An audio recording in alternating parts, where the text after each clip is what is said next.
never responded. But that type of rhetoric is dangerous regardless of what type of community or people. And that's been my message. But nobody should ever under any circumstances get shot. That's the point. That's the point. If you can't protect the dialogue and the free speech of even people you can't stand what they're saying, then you're not a true free speech advocate. Because I believe we should have the right to debate and go over it. And the truth will make someone look like a fucking fool. But unfortunately, someone decided to silence him, and I do not agree with that. I condemn it with everything against me. And even seeing the graphic clip that we all saw, I couldn't hold back my tears, because that could have been me, brother. That could be you. That could be you. I have kids, and that was the First Amendment being attacked. And if you don't understand that, I don't care if you're the leftist of the left. I understand he's considered the extreme right. If you can't understand why that's dangerous for everybody, as someone who comes from with people that have never had the right to speak freely, who had to go through occupation and communism and all of that, as an American, always being proud and happy to be from here, and so proud to be American, like really proud. I'm not proud anymore, brother. I'm not as proud as I used to be.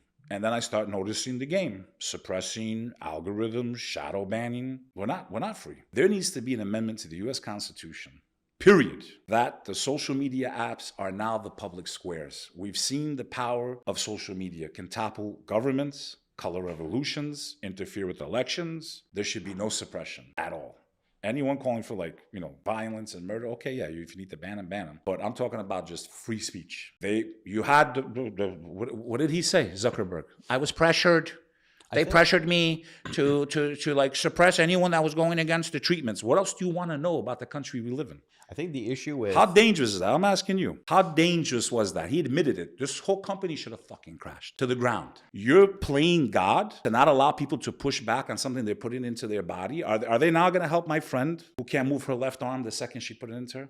Her brother had a stroke. Is he coming out to help us? These people should be in jail, period. They attacked free speech at a very dangerous time in American and world history. After September 11th, Christine Todd Whitman was the governor of New Jersey. She became the head of the EPA under Bush. I led a walkout at Pace University. I went to school right next to the World Trade Center. That's why I was underneath the World Trade Center the day it was hit. And I knew something was wrong. I could smell this smell that I still have never smelled ever again. And I said, this air is not safe. And I said, I'm going to lead a walkout. And I organized it, and I got ready. And before that happened, President Caputo at the time of the college came with the EPA to show me all these, kid, you're safe. We got the filters. You guys are good. Today, there's a multi-billion-dollar fund for 9/11. Anyone that worked or went to school there, I'm eligible. Thank God I haven't had any health effects yet, to my knowledge. More people died trusting them, a 3-letter agency, that we were safe than died in the World Trade Center. Do you know that? Today, billions of dollars are available to anyone that was living or working near the World Trade Center.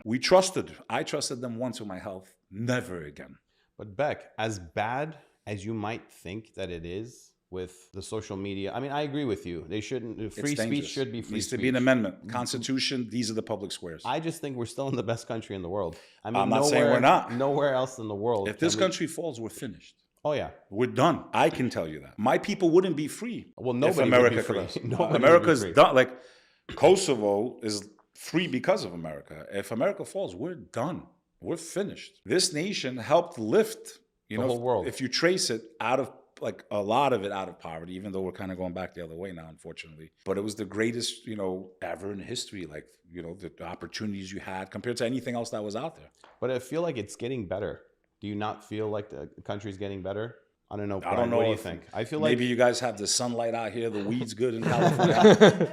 I'm all over the place, brother. I don't think it's getting better. And the energy. I have a post that went viral 2 weeks ago. You feel this energy. New York is not what it was. Well, Miami is. I was Miami's just in Miami. Miami's got that energy. And that could be just kind of because that's where everyone went. Yeah, depending on where you are in the state. New York, the energy. Well, LA's energy is dead too. LA, you guys know better than anybody. And I was here a lot during the pandemic too. Everything shuts down at 10 now. But I feel like it's getting better.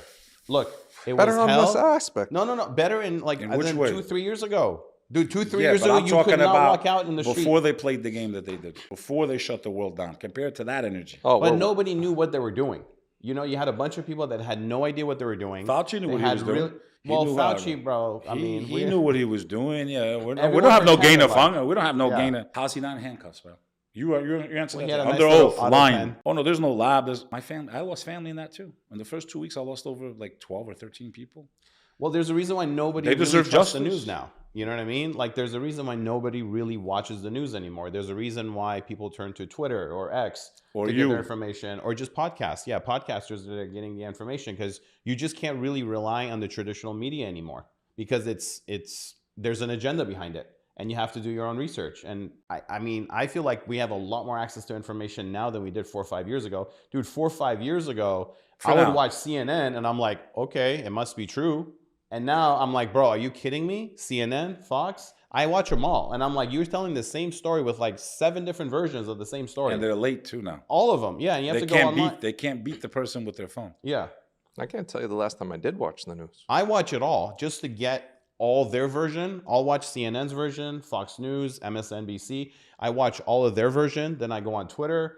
I look at the people that I want to follow. Like, okay, what did the president actually say? Watch the entire clip of what the president said. See CNN's version, see Fox News's version, MSNBC's version. Let me ask you this. If it wasn't for the internet, we would never hear Putin's voice. Free press, right? In today's day and age, technology, the way things are connected, you don't need satellites to beam the signal anymore. We have wars going on everywhere. Yeah, I can never hear the voice of Putin. And what he, when Tucker went, it was like the end of the world. I was like, thank God, finally someone's letting the guy go talk so we can hear what he's saying while we're pumping trillions of dollars into Ukraine, regardless of where you stand on that conflict, right? And it's another thing, Rachel Ray, man. Still to this day risks her life and goes there like 4, 5, 6 times a year, man.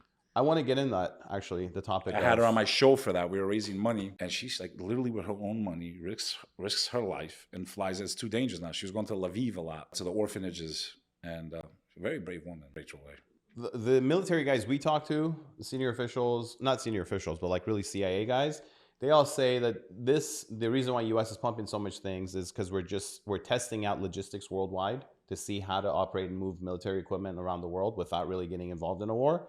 Plus, we're getting rid of all of our old stock inventory, and we're draining Russia of all their military equipment. So for the U.S., it's a win-win in that sense, where we're basically How about for the people, though, bro? Well, the people, that's the only thing. I mean, the people always get screwed in war. Someone that lost his family in war, there's no winner. No, there's never a winner in war. Even the soldier that pulls the trigger, I promise he's going to have to live with that the rest of his life. So that's what I'm pushing back against. I don't think the world needs to be the way it is. It does not have to. I believe But suffering's been going around as long as we have. It has, but everything else seems to be evolving and getting better. The general consensus is most people feel the same way. Like, why is the world like that?